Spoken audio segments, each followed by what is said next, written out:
नमस्कार। हम हिंदी साहित्य के इतिहास पर बात कर रहे थे और जब हमने हिंदी साहित्य के इतिहास को सतत जो बीती कक्षाओं में देखा तो हमने काल विभाजन की बात की और नामकरण के प्रयासों की बात की।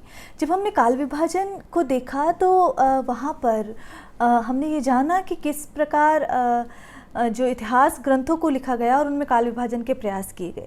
जब हमने इतिहास ग्रंथों को देखा तो इतिहास ग्रंथों में हमें पता है कि गारसदत्तासी से लेकर ये मिश्र बंधु और डॉक्टर ग्रियर्सन से होती हुई ये परंपरा किस प्रकार आचार्य शुक्ल, रामचंद्र शुक्ल तक, धीरेन्द्र वर्मा तक ये पहुंचती है।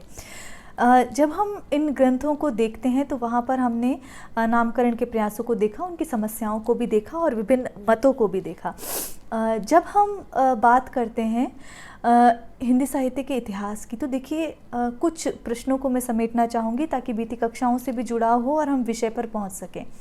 तो देखिए, जब हिंदी साहित्य के इतिहास से संबंधित जो प्रश्न नेट इत्यादि परीक्षाओं में या पीएससीज में पूछे जाते हैं, प्रशासनिक सेवाओं की परीक्षाओं में पूछे जाते हैं, उनमें से कुछ सवाल महत्वपूर्ण हैं, उनको हम वस्तुनिष्ठ दृष्टि से हम उसको देख लें। देखिए, एक सवाल बनता है कि हिंदी भाषा का जो सर्वप्रथम इतिहास ग्रंथ है वो किस भाषा में लिखा गया।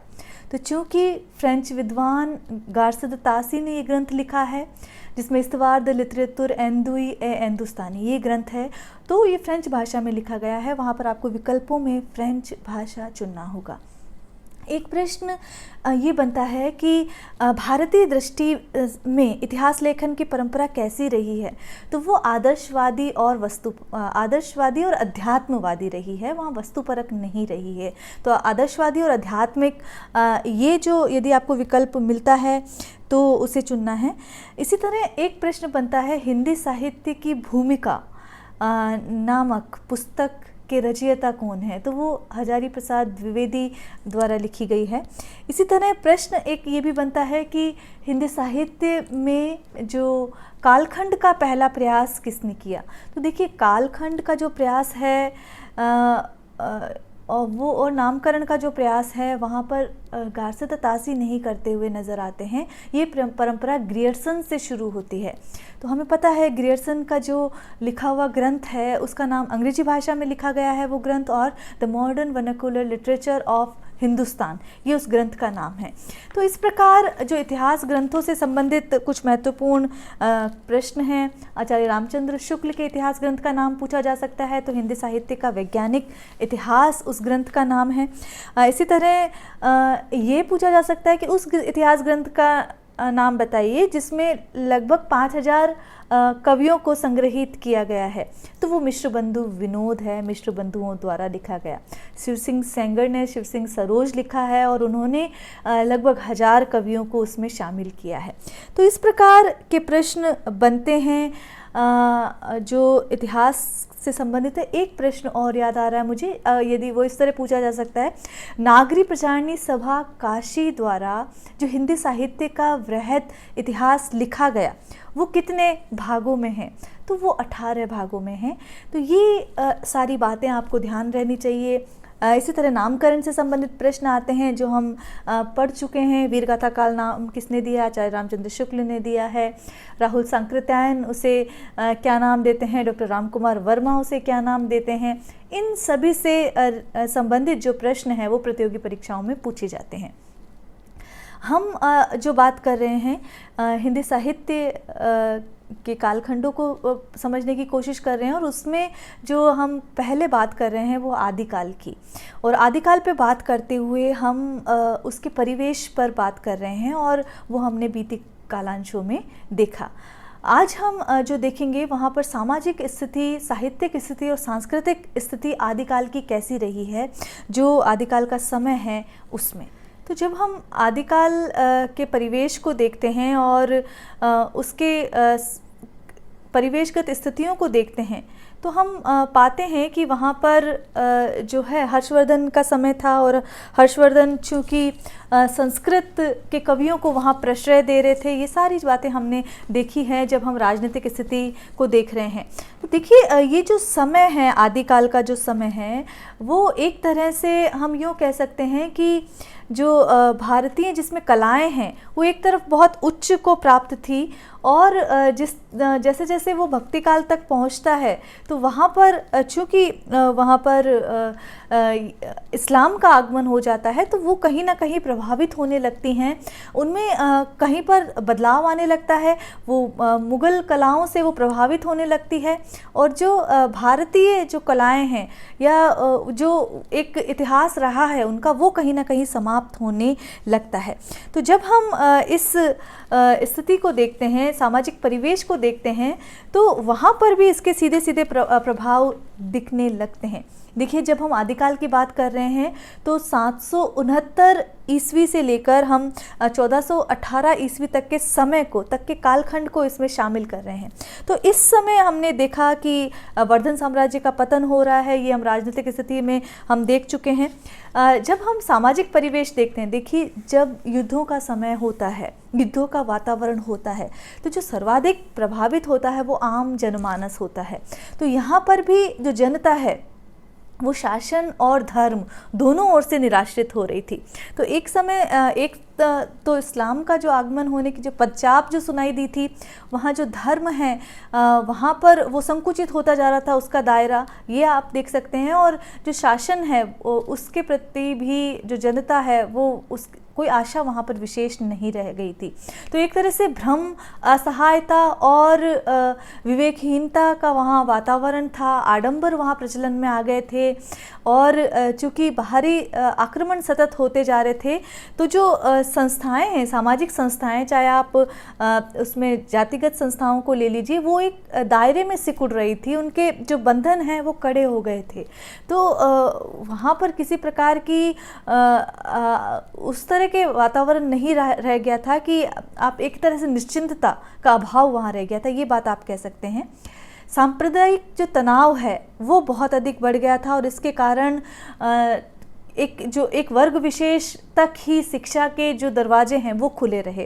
तो यूँ कहा जा सकता है कि शिक्षा और साहित्य और शास्त्रों का जो ज्ञान है वो एक उच्च वर्ग के तक वो सीमित होकर रह गया, और वो आम जनमानस तक जो शिक्षा है, जो चेतना का अधिकार है, वो उस तक नहीं पहुंच पाया। और इस प्रकार यदि हम देखें तो अंधविश्वास जो है जनता में बढ़ता जा रहा था। तो ये एक सामाजिक परिवेश की बात है।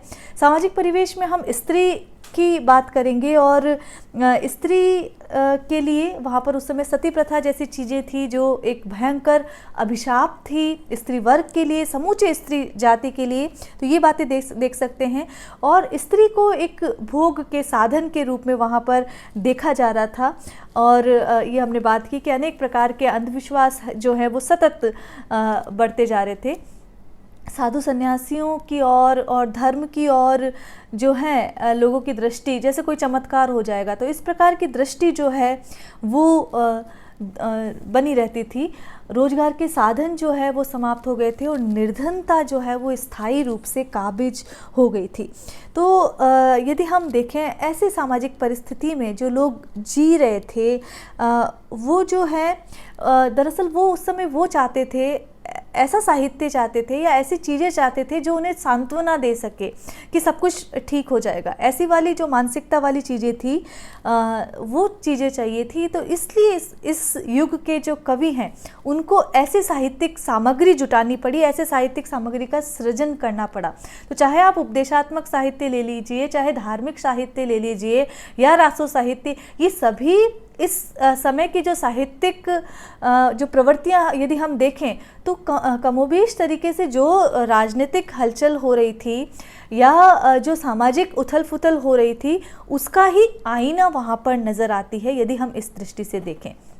तो ये सामाजिक परिवेश था जो बयां करता है कि किस प्रकार जाति का जो बंधन है वो जकड़ गया था वहाँ पर। परिवार या जो सारी सामाजिक संस्थाएं हैं वो सिकुड़ गई थी, उनमें एक खुलापन जो है वो समाप्त हो गया था।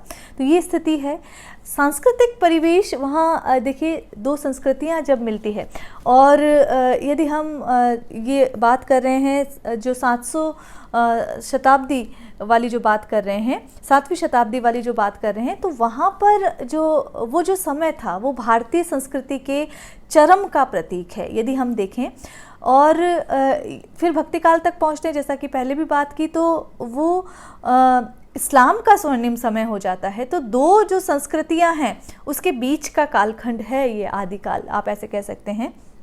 देखिए, हर्षवर्धन का जो समय था वो उसमें भारतीय संस्कृति को या भारतवर्ष को एक एकत्व प्रदान कर रहे थे सांस्कृतिक माध्यमों से, साहित्यिक माध्यमों से और अपने राजनीतिक क्रियाकलापों से। लेकिन ये जो आदिकाल का आप देखेंगे, निरंतर वर्धन साम्राज्य का जो पतन होता है और उसके बाद जो यवन आक्रमण होते हैं, तो ये दो संस्कृतियों के संक्रमण और विकास और उसके ढहने का जो कालखंड है वो है। तो यदि हम इसमें देखें तो जो विभिन्न कलाएं हैं, सांस्कृतिक परिवेश की बात कर रहे हैं तो सांस्कृतिक परिवेश में सभी कलाएं आएंगी, जिसमें संगीत, मूर्ति कला, चित्रकला आदि कलाओं पर भी इस समय का बहुत अधिक प्रभाव पड़ा है। हालांकि ये जो सारे भाव हैं वो उसमें अभिव्यंजित हो रहे थे, सभी बातें उसमें दिखाई दे रही थी, लेकिन जो बदलाव आया वो भी स्पष्ट परिलक्षित वहाँ पर हो रहा था। ये समय चरम था यदि हम देखें तो इस समय जो ग्रंथ लिखा गया है वो संगीत रत्नाकर एक ग्रंथ आता है जो कि 1237 ईस्वी में लिखा गया है। और इस काल में जो संगीत के क्षेत्र में जो नवीन प्रयास हो रहे थे, ये ग्रंथ उसकी सूचना देता है। मूर्तिकला की बात करें तो मूर्तिकला में कुछ क्षय हुआ, वहाँ जो अजंता अलोरा वाली जो चीज़ें थी वो भारतीय संस्कृति में वो आगे नहीं बढ़ा पा रही थी उस संस्कृति को, क्योंकि जो इस्लाम है वो वहाँ मूर्ति पूजा को नहीं मानता था, तो वहाँ पर वो प्रभाव स्पष्ट दिखाई देने लगा। और इस प्रकार जो मूर्तिकला है उसको कुछ उसका ह्रास हुआ। यदि हम देखें तो इस काल में जो ऊंची मीनारें हैं, चाहे आप कुतुब मीनार ले लीजिए या स्थापत्य ऊंचे दरवाजे जो मस्जिदों में मिलते हैं वो बनाए गए, जिस पर इस्लाम का और मुस्लिम परंपरा का स्पष्ट प्रभाव देखा जा सकता है। तो ये जो बदलाव है इस समय में इंगित किए जा सकते हैं, रेखांकित किए जा सकते हैं, ये बदलाव वहाँ पर आ रहे थे। तो यदि हम देखें तो जो संस्कृति की सांस्कृतिक रवायतों की जितनी भी शैलियाँ हैं, चाहे वो गायन, वादन, नृत्य, स्थापत्य, तो इन सभी शैलियों पर इस्लाम का प्रभाव पड़ रहा था। और कई जगह तो मिश्रित जो संस्कृति है, साझा संस्कृति जो है वो वहाँ पर दिखाई दे रही थी। यहाँ पर अलबरूनी जो है उनका जो कथन है वो यहाँ पर लिया जाना चाहिए। अलबरूनी लिखते हैं, जब वो आए और उन्होंने जो ग्रंथ लिखा, जो अरब इतिहासकार थे, अलबरूनी लिखते हैं कि वे मतलब हिंदू, कि वे कला के अंतर्गत उच्च सोपान पर आरोहण कर चुके हैं। हमारे लोग, मतलब जो मुसलमान हैं, हमारे लोग जब उन्हें किन्हें देखते हैं, मंदिर आदि को, तो हमारे लोग जब उन्हें देखते हैं तो आश्चर्यचकित रह जाते हैं। वे न तो उनका वर्णन ही कर सकते हैं, न वैसा निर्माण ही कर सकते हैं। तो ये जो अरब इतिहासकार अलबरूनी ये जो वाक्य लिखते हैं तो उसमें वो स्पष्ट बताते हैं कि जो भारतीय संस्कृति कितने उत्कृष्ट स्तर पर थी, ये बात स्वतः ही इंगित करता है। तो इस प्रकार यदि हम देखें तो भारतीय जो संस्कृति है उस पर जो हर कोई मुग्ध दिखाई देता है, जो बाह्य आक्रांता है वह भी। तो यहाँ पर इसी के कारण जो सतत आक्रमण हुए उसमें एक आक्रमण महमूद गजनबी का भी है, और वैसे आक्रांताओं की ईर्ष्या, कोप भाजन भी भारत को देखनी पड़ी। और शायद शताब्दियां बीत गई, लेकिन उस रोष से, उस क्रोध से भारतीय जनमानस को मुक्ति नहीं मिली। यद्यपि प्रतिरोध हुआ, ऐसा नहीं है प्रतिरोध नहीं हुआ, राजपूत शासकों ने प्रतिरोध किया, लेकिन उनका अपनी रक्षा का ध्येय और अपने निजी हित जो हैं वो बहुत अधिक थे, और वहाँ पर राज्य या जनमानस की बात वहाँ पर एक तरह से नहीं की गई। तो ये वाली चीज़ें जो है आदिकाल में देख सकते हैं। यदि हम साहित्यिक वातावरण की बात करें तो देखिए 3 प्रकार की भाषाएं उस समय थी। संस्कृत साहित्य लिखा जा रहा था, उसे प्रश्रय दिया था हर्षवर्धन ने अपने जो राज दरबार है वहाँ पर, यदि हम देखें संस्कृत साहित्य में तो इस समय की बात की जाए, कन्नौज और कश्मीर जो है वो संस्कृत साहित्य रचना के एक तरह से केंद्र रहे थे। और आनंदवर्धन, अभिनवगुप्त, कुंतक, क्षेमेंद्र जो चित्त संप्रदाय जिन्होंने लिखा है, कुंतक वक्रोक्ति संप्रदाय लिखते हैं, अभिनवगुप्त ध्वनि और आनंदवर्धन भी ध्वनि संप्रदाय से संबंधित है। भोजदेव, मम्मट, ये जितने भी काव्य शास्त्री हुए हैं, भवभूति ऋषि जो श्रीहर्ष, जयदेव और कुमारिल भट्ट, ये सभी इसी समय में अवतरित होते हैं और बहुत महत्वपूर्ण रचनाएं करते हैं। लक्षण उदाहरण ग्रंथ जो हैं, जो संस्कृत के जो ग्रंथ हैं, काव्यशास्त्र के ग्रंथ हैं, लक्षण उदाहरण ग्रंथ तो रीतिकाल में लिखे जाते हैं। जो काव्यांगों से संबंधित जो महत्वपूर्ण ग्रंथ है, मौलिक ग्रंथ है, उनका सर्जन वो इस समय करते हैं। तो एक तरह एक और तो संस्कृत साहित्य की धारा थी जो कि एक परंपरा के साथ सतत विकसित होती जा रही थी। दूसरी तरफ जो धारा बह रही थी वो प्राकृत, वो अपभ्रंश साहित्य की थी, जिसमें कि जो प्रभूत साहित्य लिखा गया, चाहे वो जैन धर्म का साहित्य ले लीजिए या अन्य साहित्य, तो बहुत ही प्रभूत साहित्य, व्यापक साहित्य जो है वो इस समय लिखा गया। तीसरी तरफ जो धारा थी वो हिंदी भाषा में लिखे जाने वाला साहित्य था, और ये जो साहित्य था वही वास्तव में जनमानस की अभिव्यक्ति थी। देखिए, यदि हम देखें तो सिद्धों ने अपभ्रंश के साथ साथ जो हिंदी का प्रयोग पहल किया और अपनी रचनाओं में प्रयुक्त किया। तो इस प्रकार यदि हम देखें तो ये जो साहित्य है स्पष्टतः राज्याश्रय, धर्म और लोकाश्रय में बटा हुआ दिखाई देने लगता है। तो तीन प्रकार की धाराएं, संस्कृत साहित्य की, प्राकृत और अपभ्रंश साहित्य की, और हिंदी भाषा में लिखे जाने वाले साहित्य की धाराएं हम देखते हैं। सिद्धों ने जो अपभ्रंश के साथ जो लोक भाषा का प्रयोग किया है वो हिंदी की रचनाओं में प्रयुक्त हुआ। जैन आचार्य जो हैं उन्होंने संस्कृत के जो पुराण हैं उनको नए रूपों में प्रस्तुत किया। इसलिए ये कहा जा सकता है कि संस्कृत जो है प्रधानतः राज प्रवृत्ति की भाषा और अपभ्रंश की भाषा बन गई, और हिंदी जो है जनता की मानसिक और जो भावनात्मक जो स्थितियां हैं उसका वहाँ प्रतिनिधित्व कर रही थी। तो ये मूल बातें हैं जब हम परिवेश से संबंध में बात करते हैं कि किस प्रकार यहाँ पर संस्कृत को नए रूपों में प्रस्तुत किया जा रहा था। जो जैन कवि हैं वो किस प्रकार संस्कृत के पुराणों को प्राकृत में वहाँ पर नए रूप में प्रदान कर रहे थे, नया कलेवर वो प्रदान कर रहे थे। इसी तरह यदि हम देखें तो एक तरह से जो संस्कृत है वो राज्याश्रय की प्रतीक बन गई थी और अपभ्रंश वहाँ धर्म का प्रतीक बनकर उभर रही थी। तो ये महत्वपूर्ण बातें हैं जब हम परिवेश की बात करते हैं। परिवेश को समझना किसी कालखंड की प्रवृत्तियों को समझने के लिए बहुत ज़रूरी है। इसीलिए हमने आदिकाल के परिवेश की बात की, फिर चाहे वो धार्मिक, राजनीतिक, सांस्कृतिक, सामाजिक और साहित्यिक परिवेश हो। तो आज के लिए इतना ही। अब हम बात करेंगे आदिकालीन साहित्य की आने वाली कक्षाओं में सतत जो आने वाली हैं, और उसकी जो विशेषताएं क्या रही हैं उन सब की हम सिलसिलेवार और विहंगम दृष्टि से उस पर बात करेंगे। आज के लिए इतना ही। नमस्कार।